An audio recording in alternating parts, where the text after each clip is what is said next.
Uma vez mais, boa noite. Estamos de volta para a segunda parte deste espaço reservado a entrevistas. Tenho como convidado Zuneide Cidade, agente FIFA. Zuneide, qual é a sua visão em relação, digamos, ao futebol moçambicano?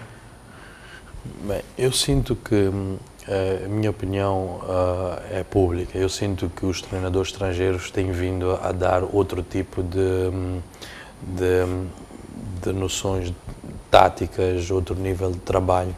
Assim, muitas vezes nós cometemos o erro de medir os treinadores pelos títulos conquistados, mas é preciso ver aquilo que é o trabalho que eles têm estado a fazer, a forma de treino, a metodologia de treino, a intensidade de treino, o nível de responsabilização que eles dão aos jogadores. E eu penso que num período de 5, 6 anos nós podemos estar num outro patamar. É normal, nós neste momento somos um país em África, infelizmente sem expressão, e a CAF, a nível de países da África Austral, tem sido um bocado arriscados. Veja, na Liga dos Campeões, na Taça CAF, o modelo de qualificação para o Mundial é feito de tal forma a proteger aquelas seleções como Camarões, Marrocos, Egito, as mais cotadas. O objetivo e a forma, o modelo de qualificação é sempre, e nós temos que tentar combater. E para tentar combater é ter jogadores a trabalharem com uma vontade, uma motivação. Agora, nós temos que separar aqui as águas. O que é o sucesso da Seleção Nacional e o que é o sucesso dos clubes. O sucesso da Seleção Nacional pode ser conseguido a médio prazo, baseando-se neste trabalho que eu tenho tentado a fazer. O sucesso dos clubes moçambicanos é necessário um trabalho mais longo, é necessário um investimento nas infraestruturas, é necessário um investimento na formação, é necessário que haja vontade dos dirigentes, haja vontade política, haja vontade de todos nós, no sentido de trabalharmos juntos, de braços dados, para conseguir chegar a uma conclusão. Eu tinha feito na Conferência Nacional de Desporto uma proposta. Eu sugeria que, por exemplo, a Federação Moçambicana de Futebol implementasse uma lei em que dizia que dos 30 jogadores a serem inscritos, era obrigatório, daqui a 2 anos, que os clubes inscrevessem pelo menos 10 jogadores que tenham feito 2 anos de formação no seu clube. Isto iria levar a quê? Iria levar a que os clubes pensassem: vou gastar 10 lugares com jogadores de má qualidade ou vou investir na formação para ir buscar 10 jogadores de boa qualidade. Isto é uma forma que a Federação tem de obrigar, entre aspas, os clubes a investirem na formação. Eu já tinha falado sobre isso e tenho conversado também com algumas pessoas. A minha opinião, porque a UEFA fez. A UEFA fez, a Liga Portuguesa fez, a Liga Espanhola fez. Foi daí que surgiram as academias na Europa. As academias na Europa surgiram no momento em que a UEFA diz, dos 25 jogadores a serem inscritos na Liga dos Campeões, 8 têm que ter feito 2 anos de formação no seu país e 5 têm que ter feito 2 anos de formação no seu clube. E com o passar dos anos, com as academias já prontas e a operar, a UEFA foi liberando, foi diminuindo o número, até chegarmos a um ponto em que hoje existe só 6 ou 7 jogadores formados 2 anos no seu país. Mas é necessário que haja no início um aperto para que os clubes também possam sentir a necessidade de apostar na formação. E eu acho que essa seria a melhor solução, na minha opinião. Obviamente que não sou o dono da razão, mas por aquilo que eu percebo, porque é falta de vontade. A aposta na formação é falta de vontade. E tem que haver uma forma de obrigarmos os clubes a investirem na sua formação. Quando se olha para a formação, várias correntes defendem que os clubes não olham seriamente para este aspecto. A começar, por exemplo, por quem faz a formação, pessoas que não estão qualificadas. Como é que analisa esse aspecto? Eu concordo. Veja, nós hoje, eu costumo assistir a alguns jogos de júniores e não se ensina. Não se ensina. Eu vou lhe dar um exemplo. quando o Witness chega ao Benfica, o Benfica faz o Witness chega, 2 dias depois, o Witness faz um jogo de treino contra o Philadelphia dos Estados Unidos e o Witness jogou a extremo direito e o treinador adjunto da equipa do Benfica parecia um fiscal de linha. Acompanhava o Witness pela linha e dizia-lhe: agora abre, agora fecha, agora flete para dentro, puxa para fora, faz o movimento interior, faz o movimento exterior. Isto é que é ensinar. Não sei se tiveres a oportunidade de ver algum jogo de júnior, as orientações que vêm do banco são: chuta, passa, remata, golo, não é golo, mas bem feito. Não há aquela vontade, ou se calhar não existe aquela capacidade de ensinar os jogadores aquilo que são os movimentos do futebol, porque hoje o futebol é universal. Exato. O futebol é universal. Depois cabe a cada jogador. Por exemplo, tens o 4-3-3 e tens inúmeras vertentes do 4-3-3. Podes ter, por exemplo, um treinador que opte no processo ofensivo transformar o 4-3-3 em 4-2-4, mas podes ter um outro que no mesmo 4-3-3 opte por jogar pelas alas, jogar pela direita para o segundo, para o extremo esquerdo, transformar em segundo ponta de lança, ou jogar pela esquerda para o extremo direito. Há várias formas de jogar. Agora, é preciso, porque dizer, eu jogo em 4-3-3, mas e depois? As transições, transições defensivas, ofensivas. É preciso conhecer isso. E quem não conhece isto, é difícil. E é preciso não decorar, não copiar. Conhecer. Digo-lhe conhecer porquê? Porque eu estou a fazer a pós-graduação em análise de treino e análise de jogo, e numa das aulas um preletor experiente que foi treinador adjunto da Seleção de Portugal, ele dizia que a dado momento eles tinham montado um exercício para fazer um treino de finalização e um movimento de um jogador transformou o treino de finalização em treino de posse de bola. E o jogador estava repetidamente a fazer o treino.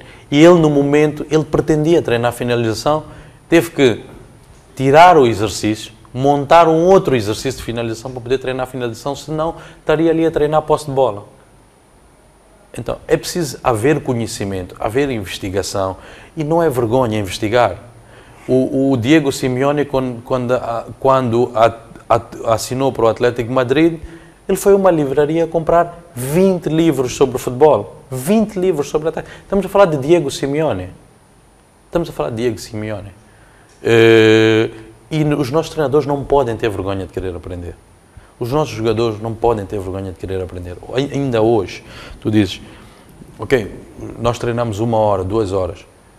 Eu, esta semana, vi 2 jogos e posso-te dizer que de todos os cruzamentos nos 180 minutos, não acertaram em 90% dos cruzamentos.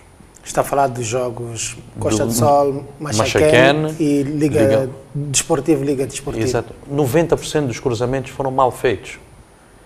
E eu conversava e dizia, olha, o Nani, hoje, que já jogou no Manchester United, o Paulo Ferreira, que tem a carreira que tem, o Fábio Coentrão, que joga no Real Madrid, quando acaba o treino, ainda fazem 30, 40 cruzamentos sozinhos.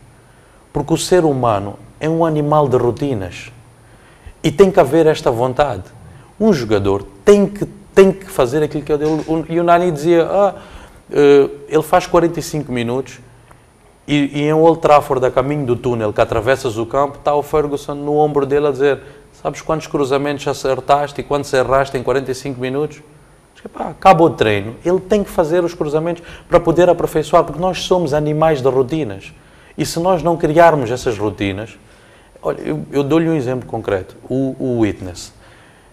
O Witness chegou ao Nacional, tinha dificuldades de remate à distância, e o Witness começou, ele é canhoto, começou a fazer 20 remates com o pé esquerdo, 40 remates com o pé direito, no fim de cada treino.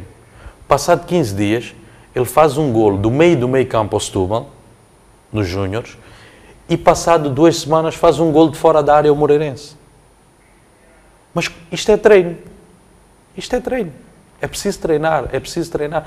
Tu se vais, por exemplo, vais treinar finalização, num treino conjunto, um ponta de lança faz 10 remates à baliza. O Cristiano Ronaldo, por semana, faz perto de 500 ou 600 remates à baliza. E se tu fazes 10, ao final da semana fizeste 50 remates.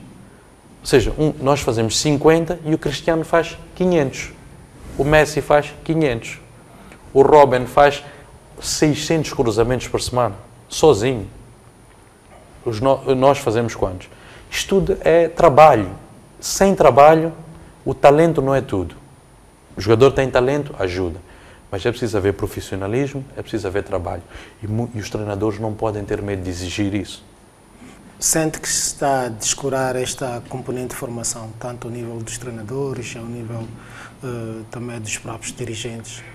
Sim, é só olhar para os plantéis das nossas equipas e ver quantos jogadores têm estado a rodar os clubes nos últimos 10 anos. São os mesmos.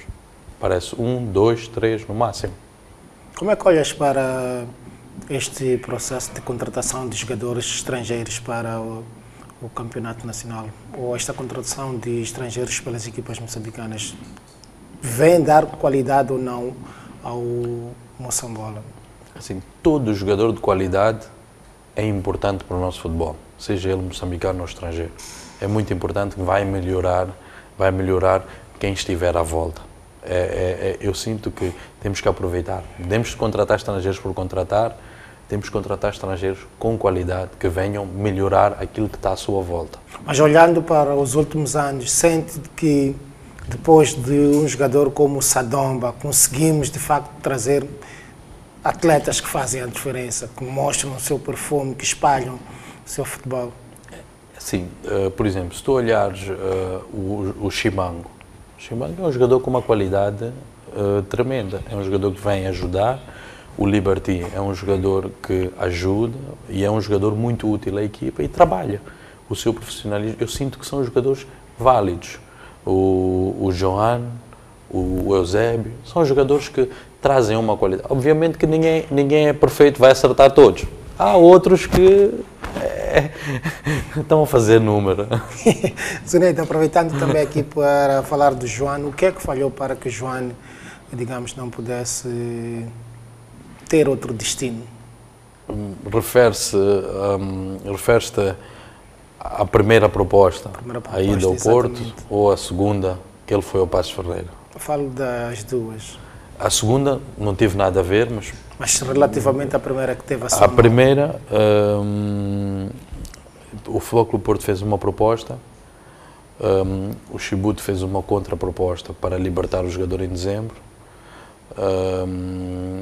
Nessa noite, o Futebol Clube Porto queria o jogador em junho e eu tenho um e-mail do Chibuto a dizer que nós, pelo valor X, libertamos o jogador agora. O Porto concordou e no dia seguinte de manhã foi o dito pelo não dito e rompeu-se as negociações. E é complicado. Relativamente à ida do Joan em janeiro, o Joan é um jogador talentoso, mas é preciso perceber que o Joan foi para o Passos Ferreira com 1 mês e meio de férias, com peso superior ao ideal. O Joan chega a Passos Ferreira a 15 de janeiro, um jogador por trabalhar, um jogador por ganhar a forma, com o Passos Ferreira em penúltimo lugar na tabela classificativa. Estamos a falar de um clube com a corda no pescoço que precisa de uma solução. O Passos Ferreira precisava de um jogador que viesse resolver os seus problemas, não precisava de um jogador que viesse para ser trabalhado ainda. Ou seja, é preciso, o facto de levar um jogador, é preciso perceber para onde estamos a levar, para que conjuntura e em que condições. Quando eu levo o Reginaldo a Portugal no mesmo ano, ele vê o Reginaldo depois de acabar a época, continuou a trabalhar, teve 15 dias de férias e chegou a Portugal a 15 de dezembro. Como teve 15 dias de integração no plantel, no dia 1 de janeiro foi inscrito e no dia 3 estava a fazer golo contra o Gil Vicente na Taça da Liga. Ou seja, passou por um período de adaptação, foi para um clube onde havia soluções, não tinha, o Nacional estava a lutar pela Europa, não estava com a corda no pescoço, a conjuntura estava toda montada para que o Reginaldo tivesse sucesso. O Reginaldo, para o primeiro ano do Reginaldo, os primeiros 6 meses, chegou, fez os últimos 6 meses da época, o Reginaldo fez 4 ou 5 golos, é muito bom, é muito bom. E é preciso olhar-se para tudo isto, porque o futebol hoje em dia já não é como antigamente, o jogador, vamos formar, olha, toma a bola, treina e vai-se resolver. Não, há muitos detalhes e esta é uma situação que é necessário percebê-la, não é? Eu, minha opinião, nunca teria levado o João para o Passos Ferreira naquelas condições. Zeneide, em relação ao Reginaldo, em algum momento depois perdeu espaço na equipa de Manuel Machado, o que é que se passou? Assim, Acabou mesmo por ser emprestado a uma equipa de um plano secundário? São opções do treinador, é preciso, temos que respeitá-los. O Reginaldo foi para o Santa Clara, neste momento está a ter mais minutos, foi uma opção nossa. O Nacional queria ficar com o Reginaldo no plantel e nós pedimos, porque precisava de minutos. O Reginaldo tem feito muitos minutos e acredito que o Reginaldo vai voltar ao Nacional da Madeira já rodado e pronto para assumir aquilo que é o seu lugar. O próprio Lucas João, que hoje é o titular do Nacional da Madeira, foi convocado à seleção, teve 1 ou 2 anos a rodar em divisões secundárias. Não estou a falar da segunda liga onde está o Reginaldo. Esteve no Campeonato Nacional de Séniores e fez muitos golos e hoje é preciso ter paciência com os jogadores. O Reginaldo é jovem, o Reginaldo vai trabalhar, o Reginaldo vai voltar para a próxima época para o Nacional da Madeira com muitos minutos nas pernas de futebol europeu e pronto para jogar. Nesta altura, quais são os seus projetos? Eu sinto que a nível da seleção sénior, a nível de jogadores séniores, eu já fiz aquilo que seria o meu objetivo, que era preparar alguns jogadores no sentido de fortalecer a nossa seleção nacional. Agora, o meu objetivo, tenho que me frisar, e estou concentrado nos júniores, no sentido de levar alguns jogadores jovens com menos de 19 anos, menos de 20 anos, para poder passar por um período de adaptação de 1 ou 2 anos e termos atletas selecionáveis para o nosso país para os próximos 10 anos. Tendo na Europa jogadores, 30 ou 40 jogadores para os próximos 10 anos, dá-nos uma margem de manobra enorme para o governo, os clubes, todos juntos, podermos trabalhar numa estratégia a médio prazo ou longo prazo para poder desenvolver internamente o nosso futebol. Sente que este projeto poderá ter asas para voar? Eu faço a minha parte, Aristides. Aquilo que eu consigo, aquilo que eu puder fazer pelo meu país, estarei sempre disposto e para trabalhar aquilo que me pedirem, estarei sempre disposto a ajudar. Porque esta é a minha bandeira, é esta a bandeira que eu defendo e na área em que eu conheço, que é o futebol, é onde a vou defender. Sente-se realizado como agente FIFA? Não, ainda não. Eu sentirei-me realizado quando fizermos um brilharete num cano ou chegarmos a um Mundial. O que é que está a falhar? Esse é o meu objetivo. O que é que está a falhar neste momento, Zeneide? O modelo de competição, o modelo de qualificação da CAF não ajuda. Nós temos que conseguir colocar ou conseguir potenciar mais jogadores para termos uma seleção forte. Eu digo-lhe uma coisa, imagina que o Mexer, se Deus quiser, o Mexer chega ao Manchester United. Tendo um jogador do Manchester United na nossa seleção e nós vamos jogar aos Camarões ou à Nigéria, eles nunca terão a ousadia de maltratar a nossa seleção. Aquilo que fizeram, e uma vez ouvi está-me a fugir o nome, ouvi um jogador da Seleção Nacional a contar as coisas que aconteceram à seleção quando jogamos em Camarões. Ganhamos aqui, depois fomos perder lá, em que o treino estava marcado para as 10 e depois entraram os militares no campo para retirar. Exato. Aquilo que aconteceu com o Ferroviário de Maputo no Congo, aquilo que aconteceu com a seleção na Nigéria, aquilo que aconteceu com a Liga Desportiva na Nigéria. Tendo um jogador do Manchester United na Seleção Nacional, esses países não terão a ousadia de maltratar a nossa seleção. E nós precisamos de chegar a um patamar em que todos os olhos estejam virados para nós, para nos proteger. Porque não é o comissário da CAF que nos vai proteger. Ou seja, é preciso que esteja tudo em cima de nós para nós podermos jogar. Eu não percebi muito esta tua explicação relativamente ao fato de, no dia em que tivermos jogadores, digamos, a evoluírem em grandes clubes, dificilmente poderemos sofrer, digamos, maus tratos. Vou dar um exemplo. Hoje, tu chegas, por exemplo, pelo regulamento da CAF, quando aterras na capital de um país, abaixo de 200 km, acima de 200 km, tens que ir de avião. Aconteceu, por exemplo, com a Liga Desportiva, em que levaram de avião para um ponto B, para depois levar de um autocarro para o ponto C. Chegaram num hotel completamente destroçado, um hotel completamente arrebentado, sujo. Eu faço-te uma pergunta. Imagina que isto acontece a uma seleção nacional.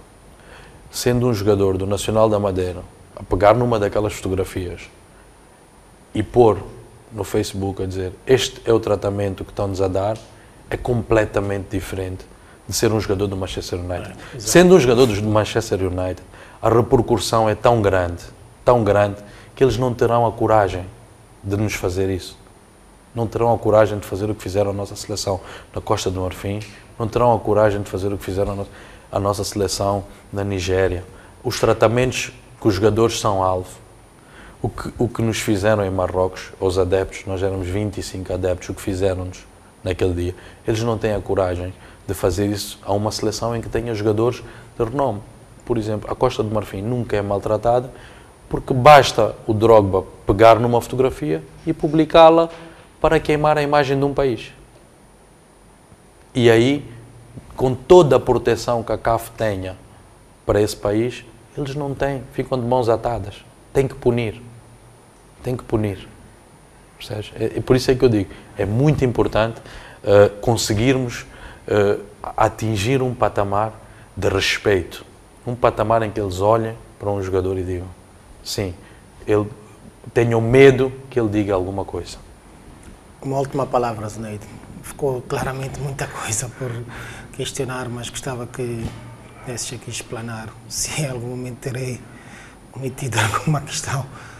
Não, eu queria deixar uma palavra de apreço.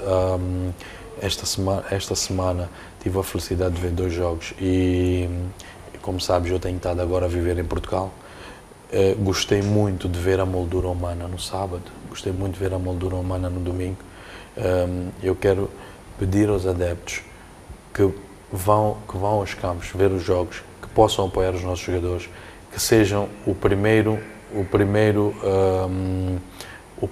elo de ligação, no sentido de proteger o nosso atleta, não proteger do mal, mas protegê-lo no sentido de aconselhar o jogador, acarinhar o jogador, para o jogador sentir que tem que correr os 90 minutos, para o jogador sentir que tem que trabalhar para poder continuar a receber esse carinho dos adeptos moçambicanos.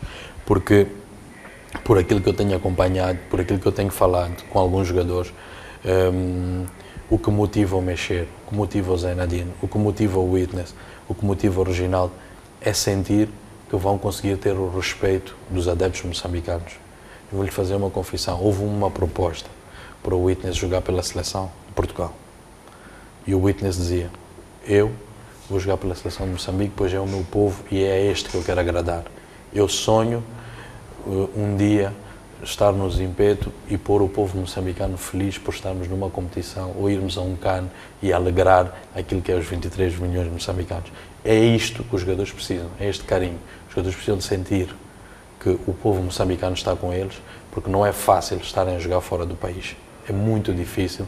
Eles muitas vezes têm saudades, muitas vezes choram, porque é normal que a gente sinta saudades de casa. E nestes as regras também são outras. São outras. É necessário que os jogadores sintam que nós, moçambicanos, estamos com eles, pois eles são a nossa bandeira. Muito bem, Zuneide, queria agradecer-lhe pelo fato de ter aceito o convite da STV para juntos podermos falar sobre futebol. Tens claramente estado a dar o seu contributo para elevar, digamos, o futebol moçambicano, fortalecer a seleção nacional, colocando muitos jogadores fora do país. Acabaste mesmo por confessar o fato nos próximos tempos teres que apostar, digamos, em jogadores mais jovens. O que queremos te desejar neste momento é bom trabalho e que continues, digamos, a colocar mais jogadores moçambicanos no estrangeiro. Queria, nesta altura, também agradecer o caro telespectador pela audiência. Boa noite e até uma próxima oportunidade.